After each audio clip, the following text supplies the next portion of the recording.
Hello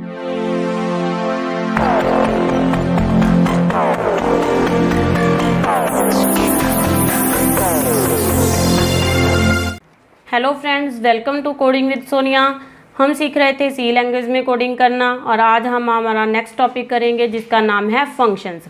हमने control statements complete कर ली थी। जो भी यूज़र्स इस वीडियो में नए हैं पहले मेरे वो वीडियोस देख लें, कंट्रोल स्टेटमेंट सीख लें, देन ये फंक्शन वाली वीडियो को देखें। तो आज का हमारा टॉपिक है फंक्शंस। हम स्टार्ट कर रहे हैं फंक्शंस।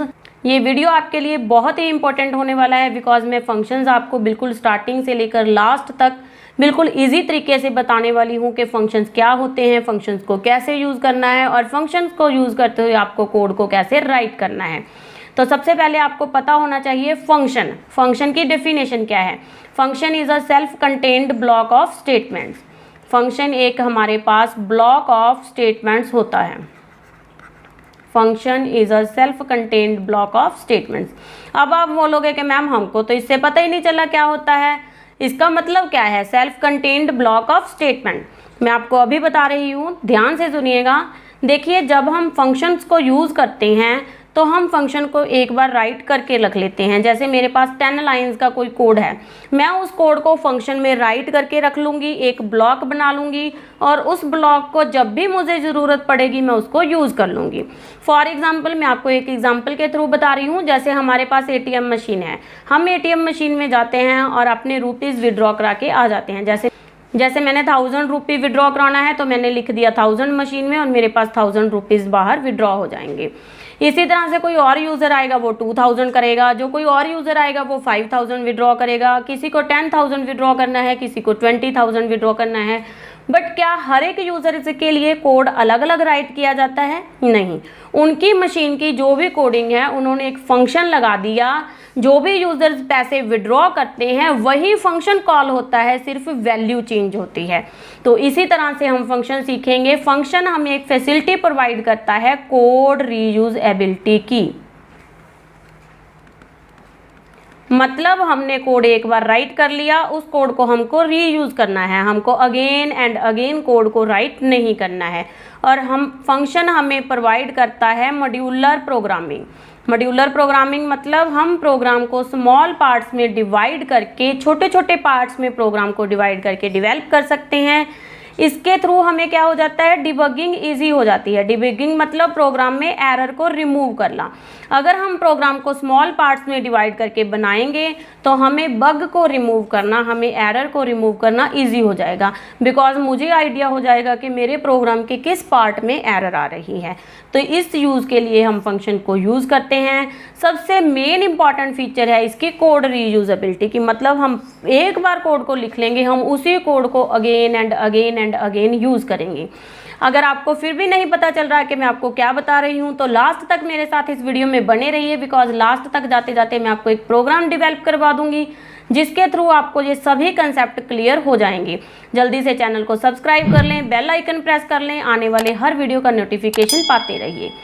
तो आइए स्टार्ट करते हैं। मैं आपको बता दूं हमारे 2 टाइप्स के फंक्शन होते हैं, predefined function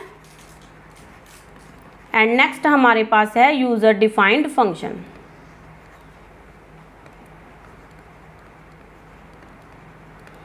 predefined function जो पहले से बने हुए हैं, जैसे printf predefined function है, scanf predefined function है, गेट्स प्री डिफाइंड फंक्शन है, पुट्स प्री डिफाइंड फंक्शन है। ये वो फंक्शन है जो पहले से बने हुए हैं जिनका मीनिंग कंपाइलर में पहले से फिक्स है। मतलब प्री डिफाइंड हमें आउटपुट लेके आता है, स्कैन एफ हम इनपुट के लिए यूज़ करते हैं, गेट्स में हम स्ट्रिंग इनपुट कराते हैं और पुट्स में हम स्ट्रिंग आउटपुट लेते हैं। तो इनका मीनिंग फिक्स है। We can not change the meaning of predefined functions. But आज हमारा टॉपिक है यूजर डिफाइंड फंक्शन।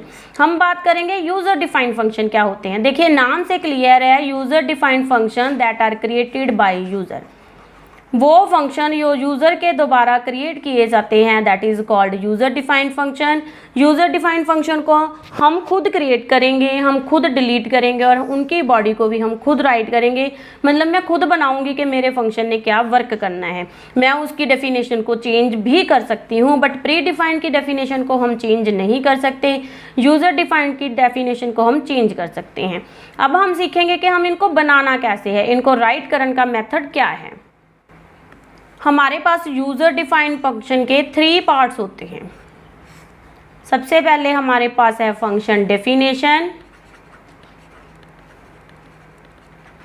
देन हमारे पास है फंक्शन कॉल और लास्ट हमारे पास है फंक्शन डिक्लेरेशन। स्टार्ट करेंगे हम फंक्शन डिक्लेरेशन के साथ। फंक्शन डिक्लेरेशन को आप फंक्शन प्रोटोटाइप भी बोल सकते हो, या आप इसको ब्लूप्रिंट भी बोल सकते हो। किसी चीज़ का ब्लूप्रिंट तैयार करना, दैट इज़ फंक्शन डिक्लेरेशन। अगर मैं फंक्शन बनाना चाहती हूँ तो फंक्शन का ब्लूप्रिंट मुझे कंपाइलर को देना पड़ेगा। जब तक मैं उसको ब्लूप्रिंट नहीं दूंगी, कंपाइलर को नहीं पता चलेगा ये फंक्शन किस यूज़ के लिए है, फंक्शन कौन सा काम करेगा, फंक्शन की आउटपुट क्या आएगी।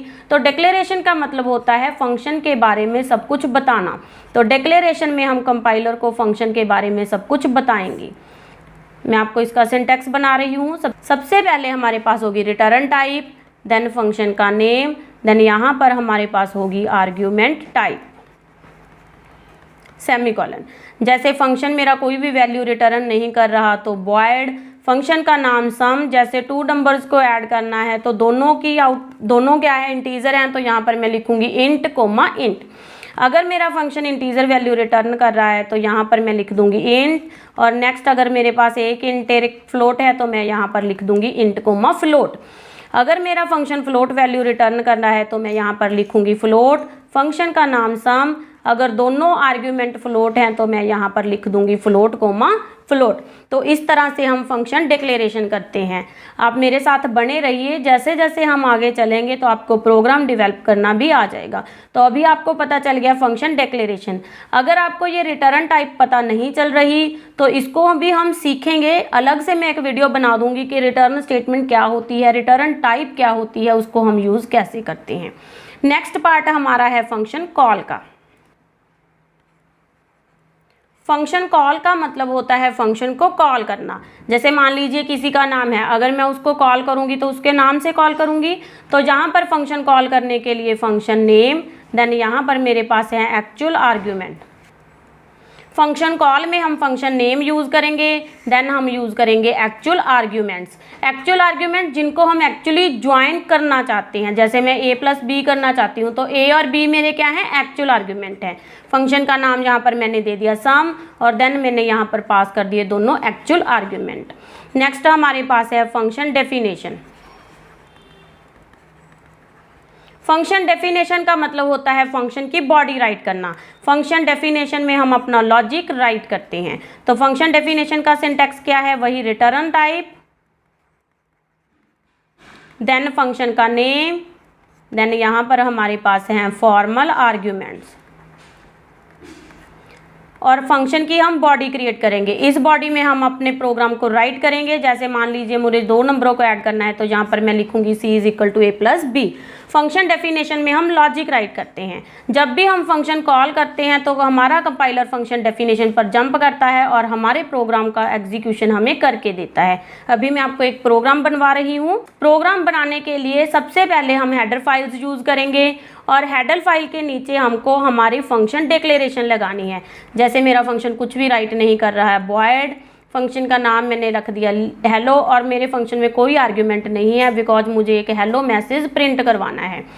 मेन लगाया, मेन के अंदर यहाँ पर कुछ भी आप कर सकते हो जो आपको करना है। अभी मेरे पास वेरिएबल नहीं है तो मैंने हेलो नाम के फंक्शन को कॉल कर लिया, मेन को क्लोज किया। फंक्शन की बॉडी पर आए, यहाँ पर मैंने लिखा वॉइड हेलो, और यहाँ पर मैंने फंक्शन की बॉडी डेवलप की। यहाँ पर मैंने मैसेज दे दिया प्रिंटफ हेलो। तो जैसे ही कंपाइलर यहाँ पर आया उसको पता चला यहाँ पर कोई हेलो नाम का फंक्शन है। कंपाइलर ने मेन में एंट्री की और हेलो नाम के फंक्शन को कॉल किया। जब कॉल किया तो कंपाइलर यहाँ पर जंप करेगा तो हमारा हेलो मैसेज प्रिंट करा के अगेन वो वापस इसी पोजीशन पर आएगा। तो इस तरह से आपको फंक्शन के बारे में पता चल गया होगा। मैंने सिर्फ एक सिंपल प्रोग्राम बनाया है हेलो मैसेज का और उसको कॉल करके बताया है। अब अगर आपको 3 टाइम्स हेलो प्रिंट कराना है तो आप यहाँ 3 टाइम्स हेलो को कॉल कर लोगे। तो देखिए हमें कोड रीयूजेबिलिटी की फैसिलिटी मिली। मैंने एक बार कोड को राइट किया और उस फंक्शन को मैं 3, 4, 5, 10, 20 कितने भी टाइम्स कॉल कर सकती हूँ। तो फंक्शन सीखने के लिए मेरे साथ कोडिंग विद सोनिया में बने रहिए, कोडिंग विद सोनिया को फॉलो करते रहिए। आप मुझे फेसबुक, इंस्टाग्राम और ट्विटर पर भी फॉलो कर सकते हैं। मिलते हैं फंक्शन के साथ नेक्स्ट वीडियो में, तब तक के लिए थैंक यू वेरी मच।